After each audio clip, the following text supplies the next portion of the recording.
Leadership and Learning Are Indispensable to Each Other by John F. Kennedy.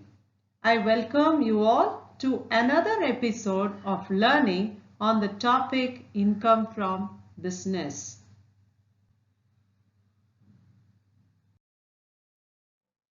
In this slide, we can see the format for calculating the income from business.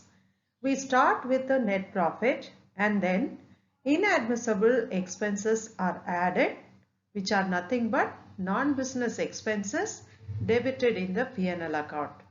Then the expenses that are allowed, that is business expenses which are not debited in the P&L account, are reduced, to which income that do not belong to this head, that is non-business income, that are credited in the P&L account are reduced. This gives us the book profits. From the book profits, allowable remuneration under section 40 subsection B that relates to the working partner will be reduced, and the income that is earned but not recorded is to be added. After doing this, we will be able to arrive at the taxable income from business. The provisions of income from business can be well understood with this illustration. The P&L account of Mr. A is given. From this, we need to find out what is his income from business. The net profit is 2,96,300, which is the key to find out the income from business. Along with the P&L account, Mr. A has furnished the following additional information, which includes salaries, depreciation and GST. With this, we will work out his income from business.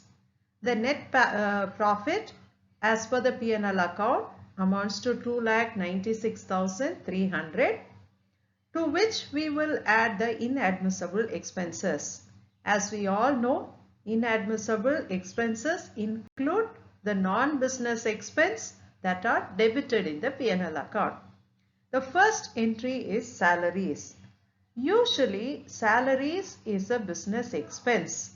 But in this case, we see the salaries amount include 50,000 rupees which is spent on purchase of car. Car is a capital expenditure. It is a capital asset which cannot be debited in the P&L account. Hence, this car purchase value will be mentioned in the inadmissible column. Next is proprietor salary. Proprietor can take the income, the profit from the business, but not salary. Hence, that is also inadmissible.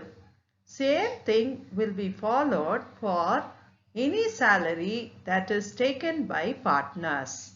So, proprietor salary and salary to partners are inadmissible.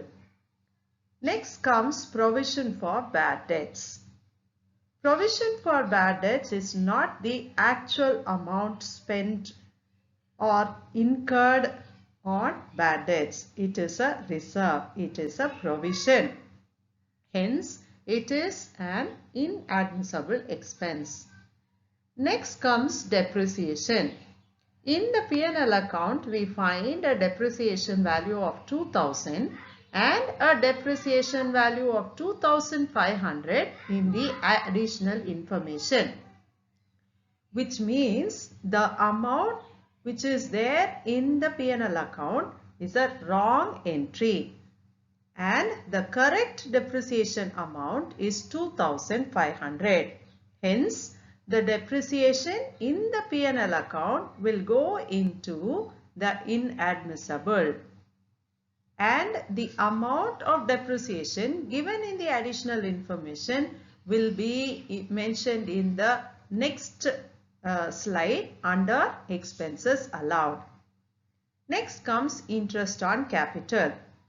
When the rate of capital is more than 12%, then it is disallowed. So, interest on capital becomes disallowed if it is more than 12%. Or if the rate of capital is not mentioned, then that will also be considered to be more than 12%. So here there is no information on the rate of capital, rate of interest on capital. Hence, this interest is also disallowed. Next is donations. Any donation, charity to any specific person or to approved institution is not a business expense. Hence, it is inadmissible. Income tax. Income tax is also a non-business expense, whereas sales tax, customs duties, excise duties, all these will be business expense. So, income tax is inadmissible. Next is penalty. Any penalty, any fine, it will be inadmissible. Even if it pertains to GST, it is not allowed. So, GST penalty will come under inadmissible. Next is GST due. In the P&L account, we find an entry which is GST due of 5,000. And in the additional information, we see this GST is paid on 1/8/2020, which is after the date of filing of return, that is 31/7/20. Hence, any business expense which is paid after the date of filing of return is disallowed. It is inadmissible. So, even though GST is a business expense, since it is paid after the date of filing of return, it becomes inadmissible. After finding out the total of inadmissible expense, that is 1,66,700, it is to be added to the net profit. Here we get 4,63,000. From this, the expenses allowed under the Act is to be reduced. As we all know that the business expenses which are not debited in the P&L account will be entered here. And also we know that when the depreciation is given in P&L account and also in the additional information, then the amount which is mentioned in the P&L account will go to the inadmissible expense, and the amount mentioned in the additional information will go to expenses allowed. With that, depreciation 2,500 will be entered in the expenses allowed. Next comes the income which are not taxable under the head. Here there are two items, which is bad debts recovered but disallowed earlier and the interest on government securities. Now we should note that if the bad debts are recovered but allowed earlier will be ignored. I repeat, bad debts recovered but allowed earlier will have to be ignored. Only the amount which is disallowed earlier will come into income not taxable under the head. Otherwise, it will be ignored. After doing all this, our income from business for Mr. A will be 4,51,000. In this illustration, the P&L account of a partnership firm is provided. From this, we are supposed to find out the income from business. The net profit amounts to 3,11,000. The additional information of the partnership firm includes the salary paid to the partners, the rent paid to partner B, and the overvaluation and undervaluation of stocks, and the new acquisition of patents and new machinery. Along with this, the written down value of the plant is also mentioned. Now, we shall find out the income from business for the partnership firm. The net profit as per the P&L account is 3,11,000, to which we should add the inadmissible expenses. We know that the non-business expenses which are debited in the P&L account will be part of this inadmissible expense. The first entry is salary to partners. As I had already told you that the proprietor's salary and salary to partners are inadmissible. And there are two depreciations given, one in the P&L account and the other one not directly, but the written down value of the asset is mentioned. Hence, there are two depreciations. The depreciation given in the P&L account will go to inadmissible, and the depreciation which we calculate from the additional information will be posted in the expenses allowed, which is mentioned in the next slide. Next comes car expenses. In the additional information, it is mentioned that the car is used 30% for personal use, which means 70% for business use. So, inadmissible, this 30% which is used for personal use will be recorded. So, 10,000 total expenses, of which 30% is used for personal use. That 3,000 is recorded in the inadmissible column. Next comes advertisement expenses. Usually, advertisement expenses are business expenses, but the provision is any payments that are made in cash and that are exceeding 10,000 is disallowed. I repeat, any payments that are exceeding 10,000 but paid in cash or bearer check is disallowed. Next comes donation to university for research. The provision for donation to university for research is allowed up to 150%. Hence, the amount given in the P&L account is 100% value. So, we need to convert this 100% into 150%. So, this 100% will be entered in the inadmissible and 150% will go to expenses allowed. The last one is patents. Now, we see in the additional information that the patents were acquired on 1/1/20. The provision for patents is that if the patents are purchased before 1/4/1998, then 1/14th part is allowed as a business expense. I repeat, if the patents are acquired before 1/4/98, then 1/14th part of the patents is an allowable expense.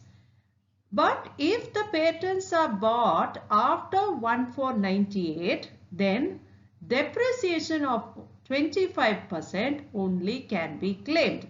So here in this case, since patents are acquired after 1/4/98, that is on 1/1/20, 1/14th part is not allowed, but depreciation of 25% is only allowed. And so, patents 1/14th part debited in the P&L account will be inadmissible. Now the total of inadmissible here is 84,500. Next, we will have to enter the expenses that are allowed under the Act. Now we know the business expenses that are not debited in the P&L account will be recorded under this. Here the first thing is opening stock and closing stock, overvaluation and undervaluation. For this we need to know this slide. The actual value of the stock needs to be found out. So in case of opening stock, which is undervalued by 10%, then the real value of stock needs to be calculated, which is calculated with this formula, which is value of stock into 100 by 100 minus rate of valuation. Here the real value of stock after applying the formula is 1,66,667. Then the difference in the valuation needs to be found out. Okay, the real value is 1,66,667, but the amount debited in the P&L account is only 1,50,000. So the difference in valuation is 16,667 and this needs to be entered in the expenses allowed. Similarly, the closing stock overvaluation is also rectified and the amount will be 16,364. This will also be entered in the expenses allowed under the Act. Here we should note that when the opening stock is undervalued and when the closing stock is overvalued, the difference goes into the expenses allowed. Whereas when the opening stock is overvalued and the closing stock is undervalued, then the difference amount will enter in admissible expenses.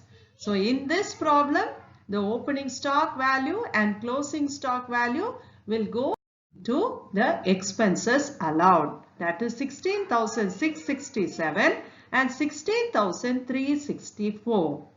Next comes the depreciation. Depreciation is calculated on the capital assets. Here we have, in this problem, we have three assets. One is patents. Then we have a machinery whose written down value is given. And the third one is a new machine bought in our previous year. Depreciation, patents. Now, as I previously told you that when the patents are bought before 1498, then 1/14th part is disallowed. Only depreciation is allowed. And so we are calculating the depreciation on patents. Now depreciation is always calculated on the written down value or on the cost of the asset. Here we don't have the cost of the asset, but we can find out the cost of asset by using the 1/14th part. If 1/14th part is 7,000, then you can find out what is the entire cost of patents. So that is why 7,000 into 14 by 1 into 25% is the depreciation for intangible assets into half depreciation. Since the patents are bought on 1/1/20 and it is used for a period less than 180 days, the half depreciation only can be claimed. So, the total amount of depreciation for patents will be 12,250. Next comes the machinery whose written down value is given. And the rate of depreciation for machinery is 15%. So, 3 lakhs into 15% is 45,000. Next, we have a new machine which is bought on 1/1/2020. There is a provision for the machinery which is bought in our previous year and put to use uh, to produce or manufacture a commodity or a good, then additional depreciation should be charged. This is an additional provision. So, along with the original depreciation of 15%, 20% of depreciation can be claimed. So the original depreciation for the new asset will be 2 lakhs into 15%, and this asset is used for less than 180 days, and so half depreciation is claimed. Also, additional depreciation of 20% can also be claimed according to the provision. So totally depreciation for old machine is 45,000 and for the new machine it is 35,000. Now we have found out the values of opening stock, closing stock and depreciation on capital assets. Now we'll move on to the next one, which is amount that is contributed to scientific research. When the amount is contributed to research, then 150% is allowed as an expense. So here for 30,000 is the amount which is debited in the P&L account. That is 100%. Now we need to find out 150% on 30,000, which is 45,000, and that is entered in the expenses allowed. So totally the amount of expenses allowed under the Act is 1,70,281.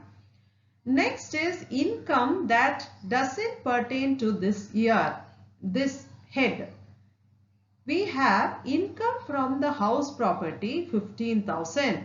This is also reduced from the previous value, which gives us the book profits 2,10,219. Then we need to reduce the allowable remuneration under section 40 subsection B for the working partner. In this problem, we have two partners and partner A is the working partner. So, his salary will be claimed as allowable remuneration under this section. Also, we have another entry which is income already earned, but it is not entering the book of accounts. So, that amount should also be added to the income. Totally, this gives us the income from business, which is 2,10,219. I have listed few business, non-business expenses and incomes along with their tax treatments in the next 3 slides. Most of these were used in the illustrations explained in the previous slides.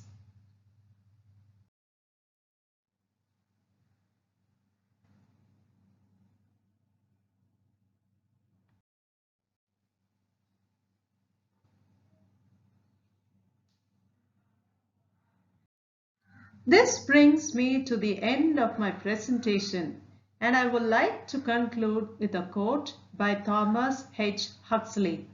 Try to learn something about everything and everything about something. Share this video to all those who will find it useful. Thank you.